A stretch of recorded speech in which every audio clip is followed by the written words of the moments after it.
মীন রাশি, আজ আপনাকে মানুষে কোনো জায়গায় স্বাগত জানাতে পারে। ভাগ্য আপনার যথেষ্ট সহায়ক রয়েছে, তবে আপনি নিজেই নিজেকে অবরুদ্ধ করতে পারেন। ভেবেচিন্তে ডিসিশন নেওয়া উচিত। সমাজ কী ভাবে, সমাজ কী করবে সেই চিন্তা ছেড়ে দিয়ে বাস্তব পরিস্থিতিকে গ্রহণ করা উচিত। তবে ক্রোধ কিছুটা বাড়তে পারে, নতুন কিছু শেখার প্রতি ঝোঁকও বাড়তে পারে।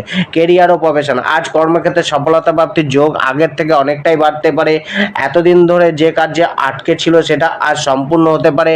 নিজের মান প্রতিষ্ঠার লেভেলে কিছুটা বৃদ্ধি হতে পারে। জবে হুটহাট ডিসিশন আপনার ক্ষতি এনে দিতে পারে, তবে জবের পরিবেশ কিছুটা আপনার ফেভারেবল থাকবে, সহযোগিতা কম বেশি মিলবে। ব্যবসায় কিছুটা প্রগতি মিলবে, আয় কিছুটা বাড়বে। ব্যবসায় কোনো ডিসিশন আজকে ভেবে নিন, ব্যবসায় ইনভেস্টমেন্ট লাভ দেবে। জীবনসাথী ও পরিবার, আজ গৃহ পরিবার নতুন কোনো সদস্যের আগমন ঘটতে পারে বা পরিবারের লোকেদের থেকে কোনো সাপোর্ট বা সহযোগিতা মিলতে পারে। চুক্তিও হতে পারে, পরিবারের কারোর সাথে কোনো